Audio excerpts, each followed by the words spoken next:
Part 1 of the Cambridge First Certificate Speaking exam is the easiest part, but that doesn't mean you don't need to prepare.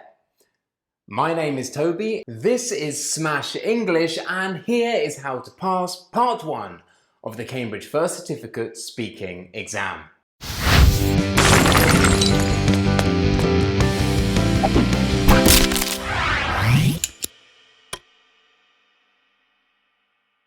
So what do you need to do? Part 1 normally lasts for 2 minutes if you have one partner, or 3 minutes if you have two partners. Normally you will only have one partner, but in some circumstances you could have two. The examiner will ask you basic questions on familiar topics. For example, your routine, your family, your friends, your plans for the future, your hometown. There is no limit to how many questions the examiner will ask you. If you give very short answers, the examiner will ask you a lot of questions to try and get you to produce the language. If you produce very long answers to the questions, then the examiner might only ask you one question. So then, shall we meet our candidates? I just can't believe I'm doing this, babe. I won this Cambridge exam. I don't even know why I'm doing it. Like, I speak English anyway. I'm from California. Oh my God.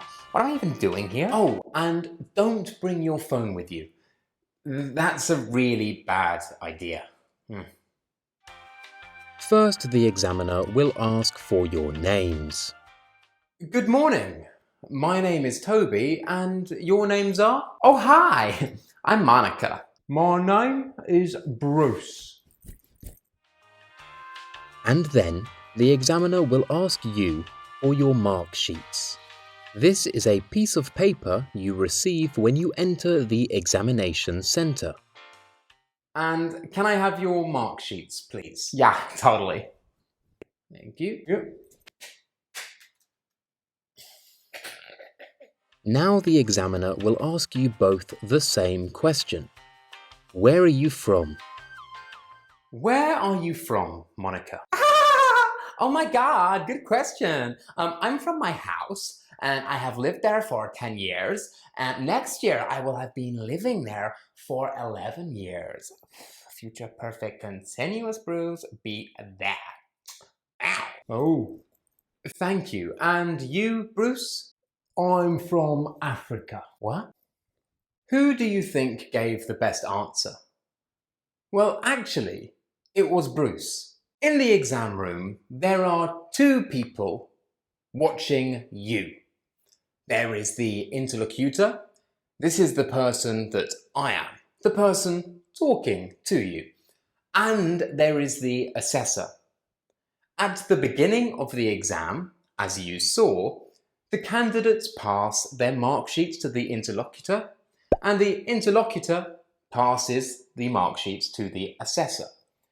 For the first 30 seconds to 1 minute of the exam, the assessor is completing the forms to make sure all the information is accurate and correct. This means the assessor cannot really listen to you for the first 30 seconds or so of the exam. But more importantly, the examiners know that you know that they will ask you this question at the beginning. Every exam begins with a "where are you from?" question. If you prepare an answer and it is obvious to the examiner that you have prepared an answer, they will stop listening. Please keep it short. I'm from, and then say the name of your hometown. Bruce, don't say the name of a continent, and I'm pretty sure you're not from Africa. All right. I'm from London. Whatever. God. And finally, the questions begin. Monica, what do you do to help at home? Yeah, totally. Like yesterday, I was doing the dishes and my mom came in and she said, Monica, are you dating John again? And I was like, yeah, of course I'm dating John. He is so hot. But she said, but Monica, he broke your heart. Well, yeah, Mom, maybe he broke my heart. But you know what? Everyone deserves a second chance. And Mom, I'm 16 now, okay? I can make my own choices, right? Here, Monica is producing a lot of language, but it's not all related to the question. Imagine, if your friend asked you about the housework, they probably wouldn't, but if they did, would you talk about your boyfriends and arguing with your mum about who your boyfriend is? You wouldn't. So sometimes it's better to keep things shorter to try and stay on topic, especially for part one. Bruce, do you prefer watching or playing sports? Watching sports or playing sports? Neither. Here we have the opposite problem to Monica's. Sure, Bruce's answer answers the question, but it does not give the examiner the opportunity to mark your language. The examiner does not care if Bruce likes watching sports.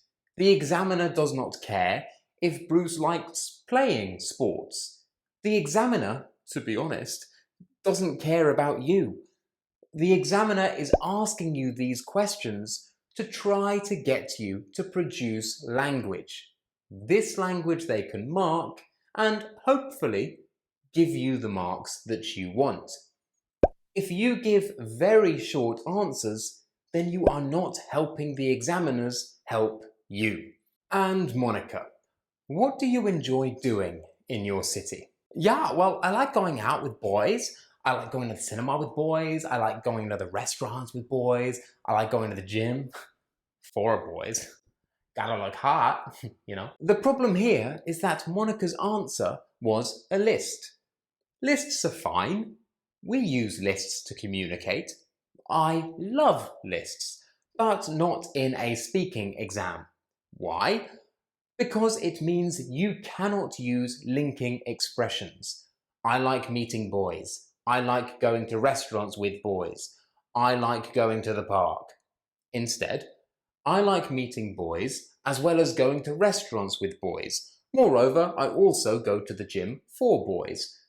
Here we have linking expressions, as well as, moreover, also to connect your speech together. The examiners will notice this and you will be rewarded for doing it. So, no lists, thanks. Bruce, have you seen a good film recently? I saw a great film last night. It was like about a girl and a boy, and they thing. He started getting ooh, and I kind of like the and yeah, it was a great film. You gotta watch it. Yeah, I advise you watch this film. Yeah. What Bruce just said was very inappropriate. Now, people use bad language. It's a fact of life. But remember, an exam is a formal environment. So use formal language when talking to the examiner. Do not use bad language, and if you do, demonstrate to the examiner that you understand that it was inappropriate and apologize. If you do that, it's not a problem. Right, I apologise. That was inappropriate. My favourite film is Toy Story because when I was young, I would talk to my toys because they were my only friends. All right, you happy now? Better. Thank you, Bruce. And Monica, do you have any plans for the immediate future? Do I have any plans for the future? Totally. Yeah, sure. I want to get my nails done because they're like ruined. So yeah, I want to do that on Sunday, and on Monday I want to I don't know. Honestly, I don't think about my future that much. This answer wasn't terrible, but it was only in the present simple. Here's an exercise. Every question you are asked, try to answer without using the present simple. I love the present simple. I really love the present simple. But it is simple grammar.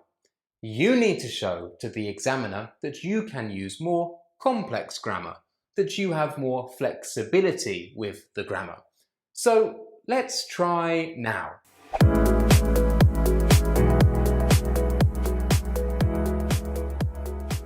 Bruce, what's your favourite colour? I've always loved green. Ooh, very nice. Here, Bruce impressed the examiner by using the present perfect. Instead of using the present simple, my favourite colour is green, try using this structure instead. What is your favourite animal? I have always loved pigs because they remind me of my sister. What is your favourite day of the week? I have always loved Saturdays because I don't have to work. Sorry, Bruce.